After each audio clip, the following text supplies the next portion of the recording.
Okay, there is a small technical issue on my end. We are ready to go. Make sure you guys can see me and hear me. Just give me a quick double check.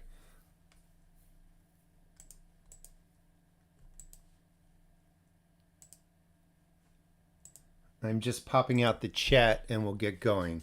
All right, good. So yeah, small technical issue. Sorry we didn't get started right away.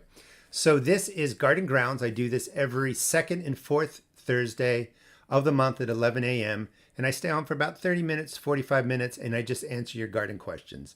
So today, just type question, whatever question you have with respect to gardening. That would be great. I'll be glad to answer it. This gets kind of busy.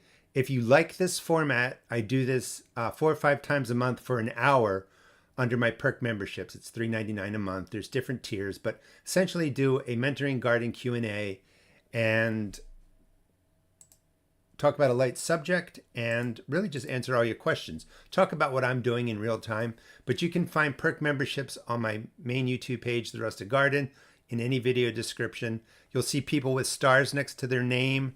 They are people that are perk members. Today's light subject is on peppers. I'll talk briefly about those, but really this is a chance for you to have somebody answer your garden questions without, having to search through the internet and, through YouTube. And make sure you put out questions. So Darlene, can you please talk about winter sowing? Winter sowing can be done now in many areas, and it's basically just getting any container that's transparent. You fill it with soil, make sure it has drainage holes, and you can put in any of your cold weather crops, cool weather crops. A lot of people do the brassicas, kales, collards, cabbage, broccoli, cauliflower. Some people like to start their spinach and leafy greens that way. Some people start their onions that way. Any container lets the sun in. It does have a top, kind of keeps it warm. So it warms up during the day. It's going to freeze at night with the cold temperatures. But your cool weather crops will germinate, and it's just a way to start seeds. And you can do that really anytime if you want. Another question. Can you please give specific heights of your fencing around your main garden? I see you have 2 levels, the main fence and then a thin board up higher. So my fence is 4 feet tall, the main garden. And then they have posts that go up to 6 feet. And then I have a wire going around. For 5 years, I'm going on year 6, I think. I've had deer get in when I leave the door open. I've had one deer jump over the fence. I put some, just wire across that 6-foot piece. One way to kind of keep deer out of your fenced area is to plant along the fence and put in raised beds or something like that. They don't want to jump into a place where, like a person, if they jump over it, they're going to land on something uneven. That can help. But typically speaking, deer will easily jump a 4-foot fence if hungry. They can jump a 6-foot fence, and you want to go higher to 8 feet to really keep them out if they're a problem. However, a 6 and 8-foot fence just didn't look right on my property.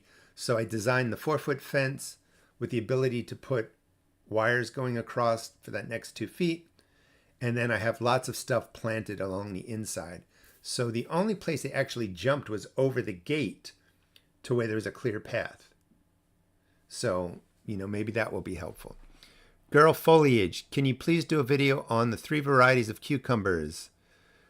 I'm not going to try and pronounce those, but their differences, benefits, and etc. And you basically have your cucumbers that have a male and female flower. They cross-pollinate, they grow. Then you also have cucumbers that will just grow a female cucumber to a set size, doesn't need pollination.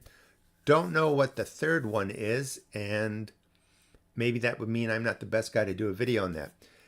If I grow things and if I do things and if I do new stuff and I test it out for a year, I will do a video on it.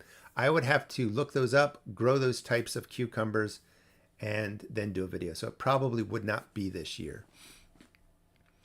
Bruce, I saw your question, but everybody please put question next to their name. I'll be talking about peppers shortly. I purchased some bare root plants that arrived extremely moldy. Can you rescue them? It's going to be tough. The mold, if it didn't get into the wood or damage them, yes, you can. I would make a solution of water, like, You probably can go to 4 parts water, 1 part hydrogen peroxide, equal measures, but maybe start with 6 parts water, 1 part hydrogen peroxide, and just rinse the plants. That will help kill off any of the fungus, and try it that way. Yes, they can be saved, but you're going to have to keep an eye on them. And they could have just molded up around the wrapping that was wet in the shipping and stuff like that. Hopefully they're okay. Milton Jones is a perk member, is brand new. Thank you for joining. My spinach, kale, Swiss chard grow longer stems and smaller leaves. What am I doing wrong? Milton, I'm going to answer this 2 ways. If you're doing it inside for seed starts, sometimes because it's warm, they get tall, and sometimes they can have smaller leaves. If you're planting outside and they're staying like that, I would just give them a drink of any water-soluble fertilizer when you put them in the ground, or give it to them now. The addition of nitrogen, a water-soluble form of nitrogen, that means the plant can use that nitrogen right away, will help with leaf growth, and see if that helps out.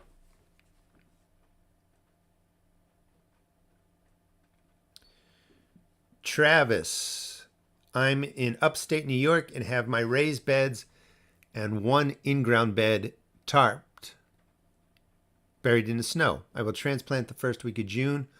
When would you recommend removing the tarps and fertilizing? So if you're going to start in June, minimum 30 days before that. I like to do 60 days. If the tarp is doing something to keep it warm, maybe you need that. But if it really doesn't matter at this point, I would remove the tarps probably April 1st. Set them up with whatever you want to put in there. Let them do their thing for 60 days. And then, plant in there. By keeping your beds tarped and mulched right now, it does protect them from whatever you want to protect them from, but it can keep the cold in, and it can keep the ground frozen longer. If you pull your mulch back now and you remove the tarps now and expose the soil, when you get those warmer days, the sun will help warm up those beds and defrost them better, potentially.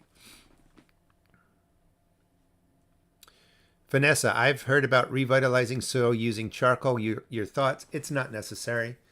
It's just not necessary. If your garden is growing to revitalize soil, all you really need is compost or manure that's fully broken down. The charcoal, can help, but it's not going to help in any significant way. Charcoal will hold moisture. It will hold nutrients when you do a water-soluble feeding, gives back to the plants, but you're not going to see anything resounding for doing that. And you have to burn a lot of wood to get charcoal, not ash, because you want the black charcoal. So it's a lot of work, in my opinion. All right, let's go to peppers. So peppers are warm weather crops. They do not like the cold. Your warm weather peppers want to get into soil that is 65 degrees, that top inch or two, or warmer. 65 degrees Fahrenheit, 18.2 degrees Celsius. So there's no point in starting peppers so early that you're growing them 14, 15, 16 weeks indoors.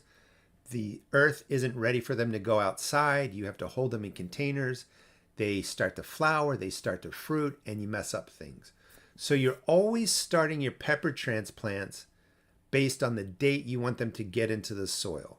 Now, I have a couple videos on when to start seeds indoors, how to figure out the temperatures. If you go to my channel now, look in December, there's a whole way that you can set up a chart and do all that kind of stuff. But let's just say May 1st, you want to start your peppers. That's when they would go into the ground. Count back a minimum of 8 weeks up to 12 weeks. I think peppers do well grown 8 to 12 weeks indoors. I'll show you a couple examples in a second. So you go to May 1st to April 1st to March 1st. That would be, let me see if I got that right. Yeah, okay. So 8 weeks would be March 1st. 8 weeks of growing from putting the seed in.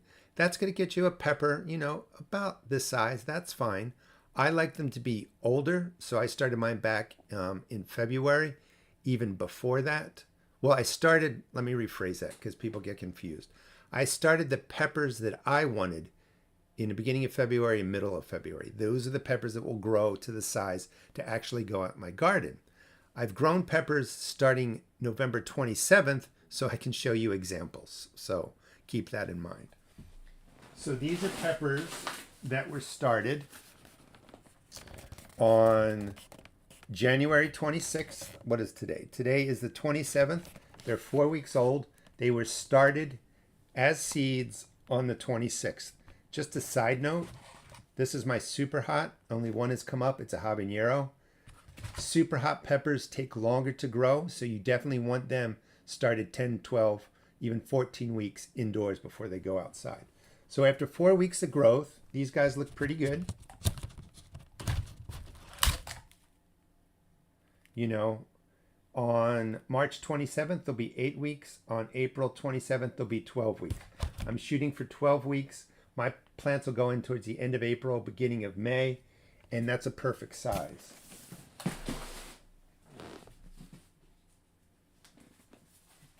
These are plants that were started on November 27th, 12/27. So these are 12 weeks, maybe 13 weeks old. And you can see how big they are. So that is a nice size for your pepper transplants.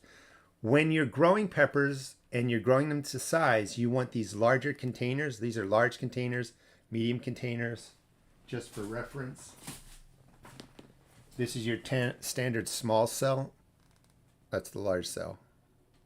Let me put them next to each other. Your peppers can stay in here for 12 weeks because they have plenty of soil. I sell all of these at my seed shop. But this makes for a nice pepper transplant. At 12 weeks, 11, 12 weeks, they're going to start to flower. Let's see. You don't want those. Remove the flowers that are forming.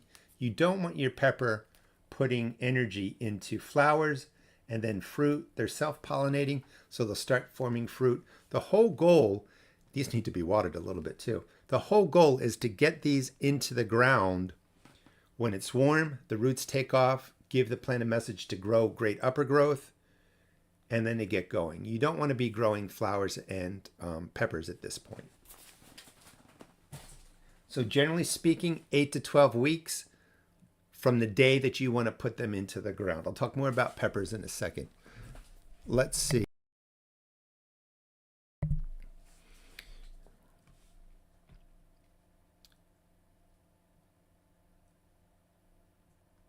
I've used biochar before, and I don't find it greatly beneficial. I've made it. I have videos on how you make it. I'm using a paint can with a hole in it. You put in your wood pieces. If your soil has compost and you've been amending it well, it's hard to see the difference. Biochar does not harm. It is something that can add to how the soil holds nutrients and stuff like that. But it's a bit of work. So if you want to give it a try, I would try it. What I'm saying more is the added benefit to me on a garden that's well maintained with compost isn't really significant. And I know people disagree with that, but that's just my experience. Stephanie, do you think no-tilled cardboard method would work for tuberous weeds such as wild onion and garlic? So any weed like wiregrass that grows rhizomes or maybe has tubers, you have to keep them smothered. They can survive a long time, so when the cardboard decays, they send back up whatever they do, and it goes through the cardboard. And sometimes you have to hit it again and again. You're basically smothering the plants by not getting the growth going. Some of the tuberous weeds, wild onion and garlic, they probably would die off. They're probably going to starve, but it's really the wiregrass that really seems resistant to cardboard.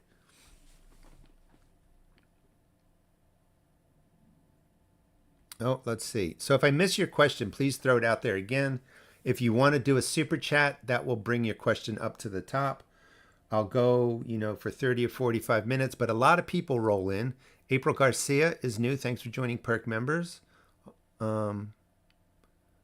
Let me answer your question. A lot have rolled in since I was talking about peppers. What type of liquid fertilizer do you recommend? So real quick, I recommend AgroThrive as my organic fertilizer. It's a great well-balanced fertilizer. I'm affiliated with them. You can find them in my video description. If you're on a budget and you need to use the chemical types, they work perfectly fine. Use them at half strength. I don't really have a preference of which one people should use because it's based on budgets and needs and stuff like that. If you want to stick with organic, I love AgroThrive. I use that 90% of the time.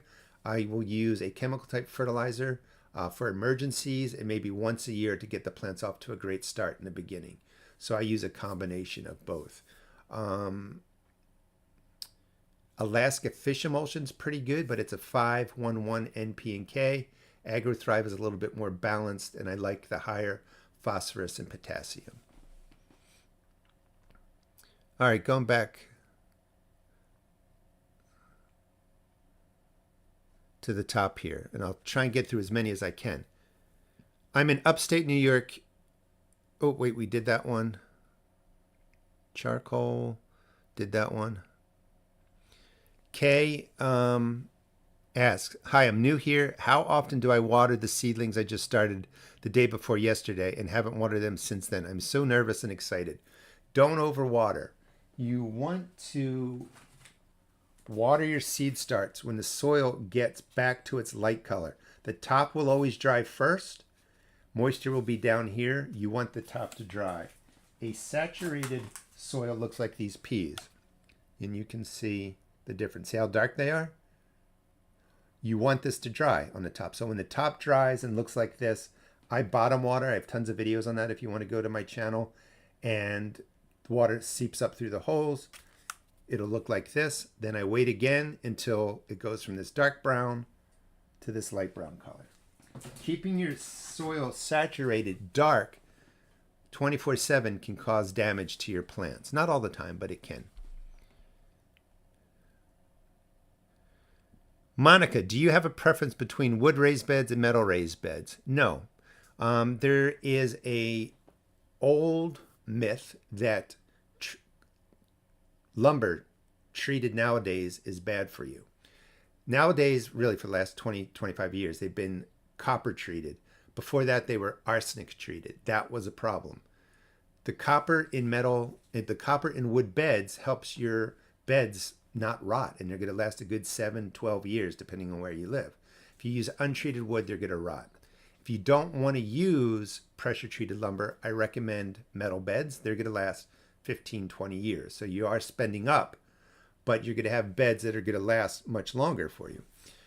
Just FYI, the copper in pressure-treated lumber stays in the lumber and maybe comes out a little bit. We use copper in our diet. You don't want to, chew on the copper lumber. But in order for the plants to uptake enough copper to do us any kind of harm, those plants would actually get killed off way before the levels went up. So that's why it's a little bit of a myth. Yes, you don't want to absorb the copper that's in copper treated wood. However, it doesn't really make it to the plants, and it doesn't make it to the plants in any quantity that's going to affect us. And if it made it to the plants in a quantity that would affect us, they're going to be dead. How's that for a long answer? Now, wooden raised beds are heavy. You have to build them. You have to construct them. I am affiliated with Vegega, V-E-G.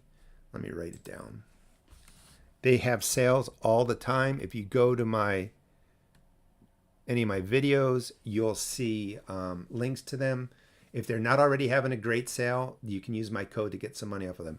I love their beds. They're easy to construct. They're lightweight. One person can do it. You can get small beds. You can get tall beds. You can set them up any way you want, and they are lightweight. So if you ever had to move, you can actually pick them up with a little bit of work.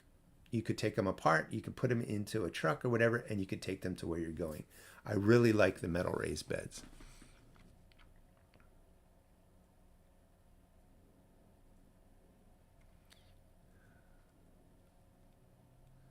Greg, I just purchased a small plastic greenhouse. What is the best way to utilize it to its full potential?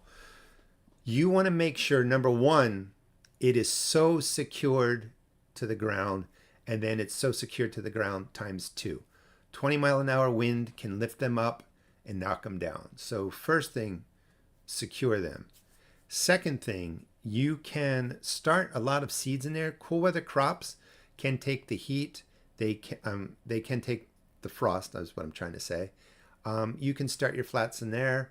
They'll warm up during the day. They don't hold warmth at night, but it's a great way to start plants. You can use them in so many different ways. I would just make sure you secure them well, and then you go ahead and you plant. The benefit of the greenhouse is that it warms up a lot during the day, which helps with germination, versus if you're just putting seeds in the cold ground, they can sit there 3, 4, 5 weeks. If you're using that type of greenhouse, yeah, they get cold at night, but they warm up significantly during the day. They hold some of that heat for a while at night, then they get to, the ambient temperature, but it can help, in many, many different ways. Brick in Massachusetts, in Massachusetts, and have half shade, half sun garden. Spent years experimenting with lots of configurations. I've got the tomato and squash right, but still working on cucumbers. How can I offset the lack of sun? You can't. With certain plants. Cucumbers need more sun. Leafy greens, you can offset it a little bit with more nitrogen in the soil. I feel like you've been working pretty well, but the space that your tomatoes and squash love, cucumbers like, beans want, zucchini, of course, eggplant, peppers, they're all going to want that same space, unfortunately. You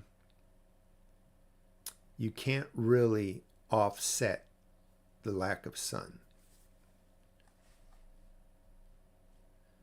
The merchandise. I struggle with airflow and have fungal brown rot on my fruit peach trees harvest. What's the best spray I should be using right before the buds emerge? Can you recommend?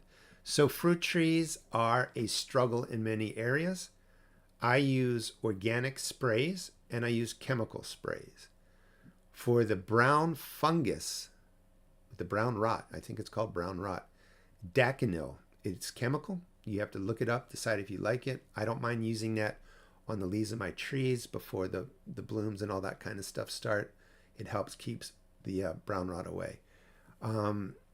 Basically, you have to pick an antifungal and start spraying regularly on your trees. The biggest thing sometimes isn't so much what antifungal you use, but you have to keep up on the sprays.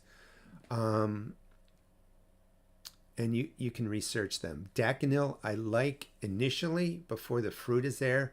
Something I'm not going to eat right away because it stays on the leaves and on the stem area and everywhere, even through the rain. So I like to use that first. Once the fruits start forming, I might use copper sprays. Those are good too, but I'm using a combination. And I'm not saying, do as I do. Copper sprays are often organic, and we get back to, well, what's the copper in those, wooden raised beds? Copper sprays are organic. They are effective too. The bottom line is you just have to stay up on the sprayings.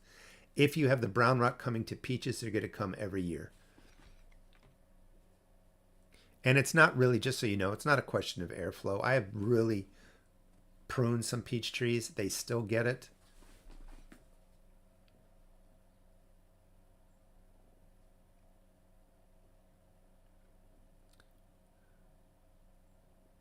All right, so we're getting back. All right, so where are we at? 11:27. I'll stay on for another 10 minutes. Again, if you like the perk membership, or if you like this format, try my perk memberships, $3.99 a month. I do this format 4 or 5 times for an hour, usually 20, 25 people on, and I can stay on for an hour and answer all your questions. Before I get to that, next questions. For your peppers, once they're to size, a lot of people ask about topping off my peppers. I don't top bell peppers and I don't top super hots. I just found they're not beneficial. This is a shishito. The top was cut right where my finger is, and you can see new shoot coming up and all this side growth coming up. So when you top a pepper plant, it just increases the side shoots that are coming out, and in some cases you want that. It's beneficial. If you have a long growing season like I do, you don't really have to top them off. If If you have a short growing season, you don't want to top these off when they go outside because they're going to have to recover. So this is something you would do as you're growing your transplants. So they have the side shoots set up. They'll go into the ground like this. They're going to take off. And I've done this. I've done videos on this. There is some benefit. But again, I haven't noticed something significant versus, what I like to do now is I plant 2 peppers into the same planting hole. They may not get as large, but you almost get twice the production. I will put 2 peppers in a 10-gallon container, 3 peppers in a 20-gallon container, 2 peppers in the same hole in the ground, every 2 feet apart or something like that. They tend to do really, really well when planted that way. You can give your peppers a lot less space than you think. And the word is peppers like to hold hands. So being close together where their branches intermingle, that's fine.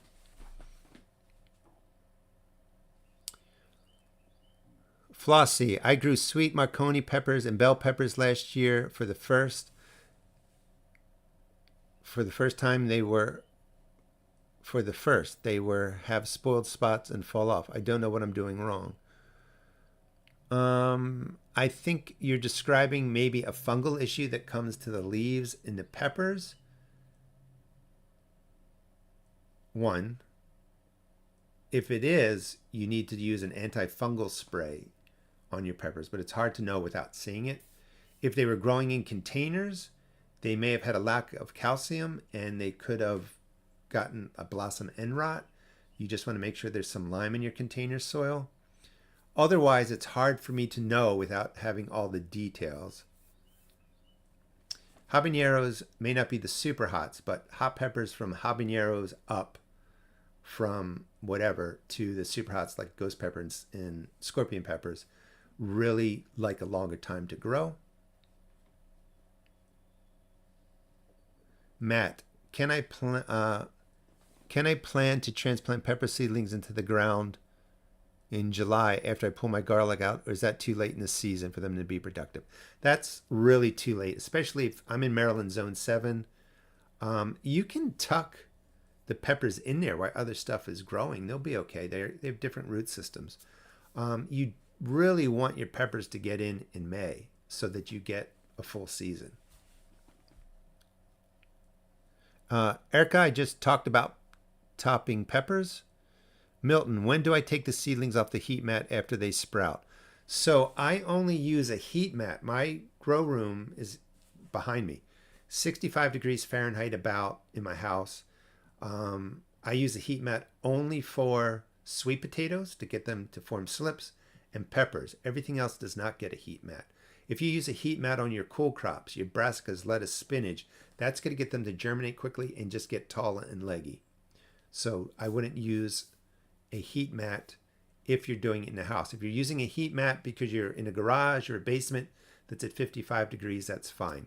To answer your question, after seeds germinate, about 7 days after that, I would take them off the heat mat. Serena, the tops of my garlic appear to be dying. Do I need to water them? No. So your garlic that breaks the surface and has kind of been here through the winter and coming and going and temperatures are freezing, that's always good to be beat up. I just did a video, 50 things that you can direct seed, start indoors, and garden chores. One of them was just watering in your garlic with a water-soluble fertilizer. That will help them get on track. As soon as it warms and things get that warming trend, your garlic will send up new green growth. It's going to be great. Let me put that video into here. Hold on.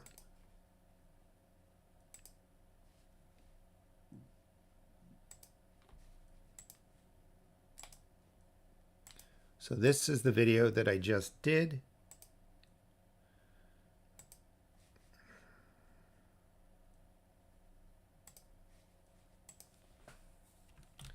If you haven't seen it. And here's the link.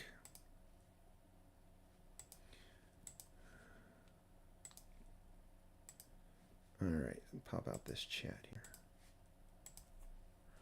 So this gives you a good idea of what you can seed start now. I'm in Maryland Zone 7, so you have to adjust what you can start indoors and some of the chores you can do now to help you with your garden.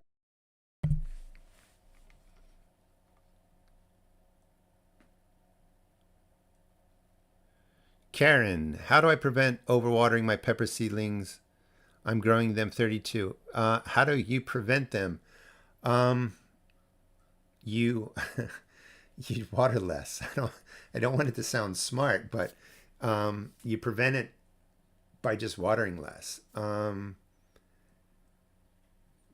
Seed cells, like I was showing, are always saturated when wet. You know, you want this top to dry, so you want the soil to turn a light color like that, and then the water slowly dries going down. You can wait, especially for seedlings, 2-3 days after it turns a light brown, because there's still moisture down there, to water. So you just want to water less frequently, and you want to make sure you give them a drying out period. And if you underwater your pepper plants, they're going to droop a little bit. You know, as soon as you see that droop, you can water them. So it would take a lot for them to totally dry out. So I would just practice restraint and water a lot less if that has been an issue. All right. Where are we at here? 11:34. I'm going to go to exactly 11:45, 45 minutes.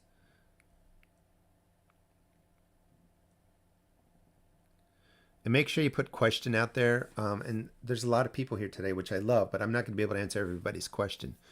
This one I just saw. Do you have a special brand or product you would recommend for mycorrhizal fungi for transplants? For seed starting and transplants? No. So, I mean, I have a little bit different take. For your seed starts indoors, this is really a mix I make. I have tons of videos on this. It's vermiculite and peat moss, maybe some perlite. This one has cocoa coir. Sometimes I add that in there. It's sterile. I pour boiling water onto my peat moss. I still have fungus gnats flying around, but they're minimal because fungus gnats are a problem. I want a sterile mix. No molds, no fungus, hopefully no fungus gnats, boiling water. My seed starts aren't growing that long indoors, even at 12 weeks. I'm feeding them with a water-soluble fertilizer. That's all they really need to grow. And you can see, you know, what they look like. I mean, they do pretty good. Using a dry organic fertilizer, you have no microbes, no soil life in there. That's not going to really do much for your plants except mold and look fungusy.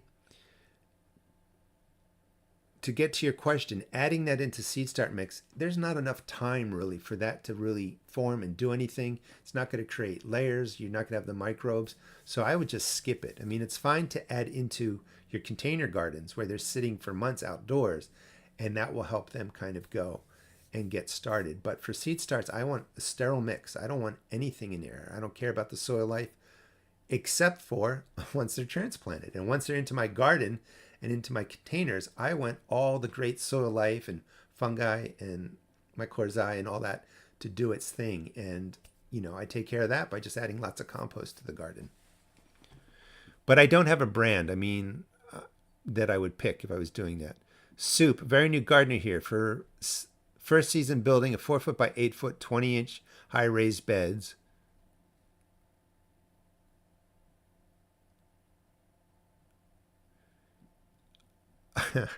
I don't know what show Sugi Ban is worth it on Douglas fir. I don't know what that is. I don't know if somebody can help them. Sorry. How long does it take for sweet potatoes to start growing slips? Anywhere from, you can't, I got some back there. Anywhere really from 4 weeks to 10 or 12 weeks. It really depends. I put mine on a heat mat. That does help them out. Different varieties go at a different time, but you want to allow at least a good 12 to 16 for sweet potato slips, because once they grow, they have to grow, the slips have to get to 4 inches or so. You have to break them off, put them in water. They need to root out for at least 2 weeks, and then they go out into your garden.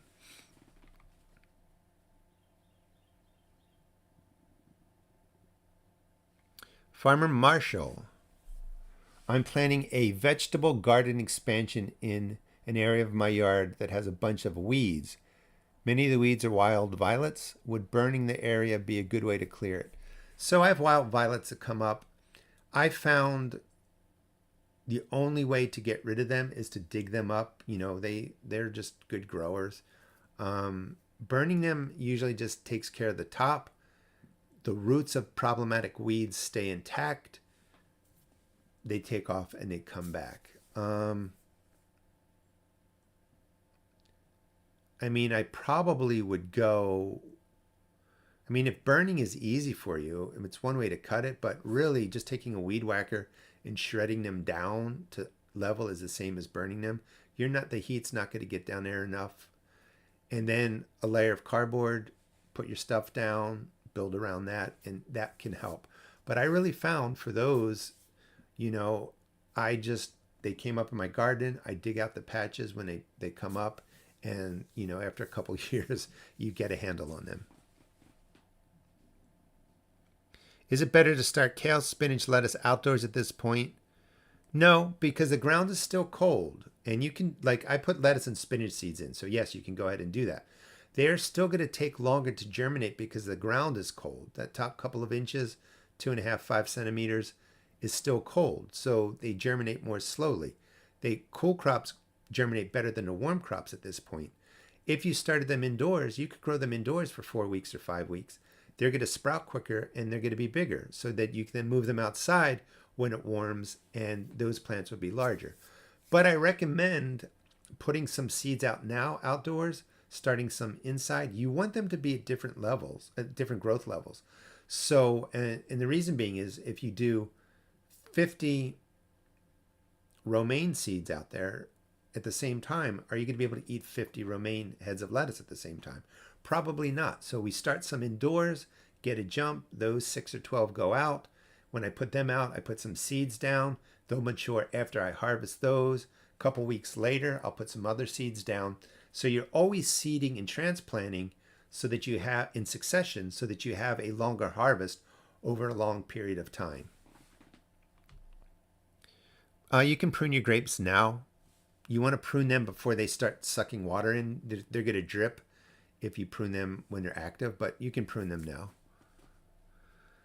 Where are we at? 4 minutes. Just looking for questions here.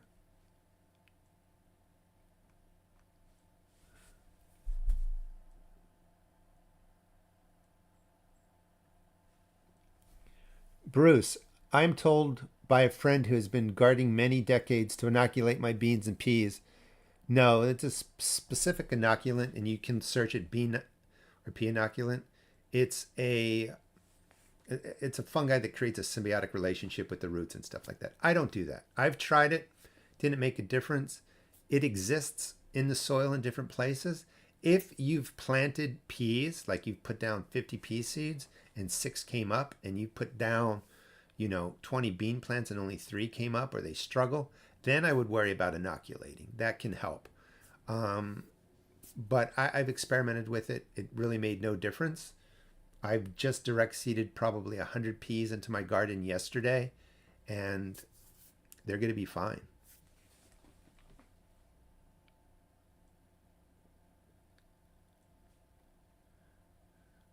Question: leeks. Can leeks be put out in late March? I just put my leek seeds in 2 days ago. So they take about 90 to 120 days. You can definitely put them out late March. You can start. I did seeds. I don't know if you're asking seeds. Maybe you're growing them indoors. But leeks can take the cold. I have leeks that just survived our winter here in Maryland.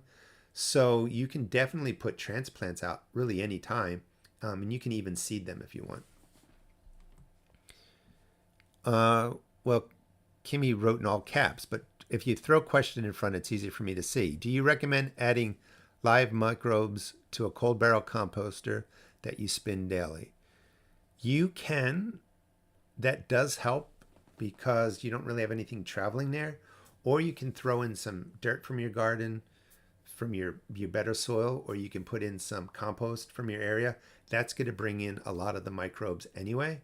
And microbes divide at a crazy rate once the temperatures get right. So you only need really, seriously, like a couple in there. And once the temperatures are right, you're going to have millions. So, I always say, like, if you can add the microbes, if it's not expensive, go ahead and do that. But it can come from your earth. It can come from your compost.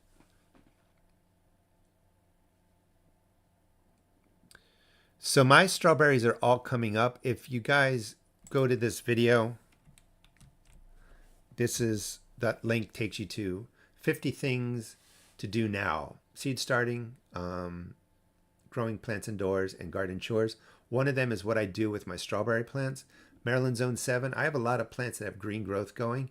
If you look at them, go right down to, where the leaves come out. And if you see any green, you're good to go. If it's all dry and brown and crispy, maybe they didn't make it. But I don't know what your temperatures are. I would hit them with a water-soluble fertilizer, get them into the sun or wherever they need to be, and then wait 2 weeks. If you don't see anything after that feeding and it's been warming up, they can still take a frost at night. It's fine, but they should have some green showing. All right, we are down to 1 minute. I'm going to roll down to the bottom. I agree with Josh. Gardening is the best investment. Can you plant anything? Well, this will be the last question. So if you're interested in this format, check out my video descriptions for perk memberships. I do this 4 or 5 times a month for an hour with a light subject. And the group is about 20 or 25 people. And I will stay on as long as people need for me to answer their questions that day. Cocoa cord does not help blueberries one way or another. It's neutral. Peat moss is acidic. That would help it, or an acidic fertilizer. And then there was a question. Can you plant anything between rows of potatoes? Anything that's going to mature before the green of the potato gets really big, you can. Maybe radishes, cut and come again, lettuces.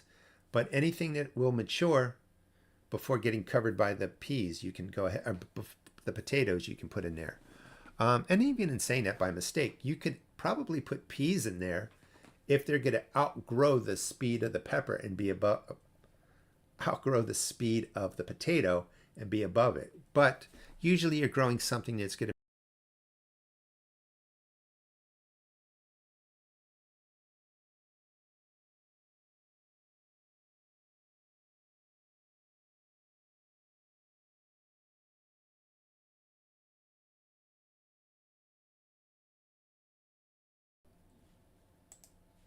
So again, just in case it looks like my video froze up, you guys have a great day.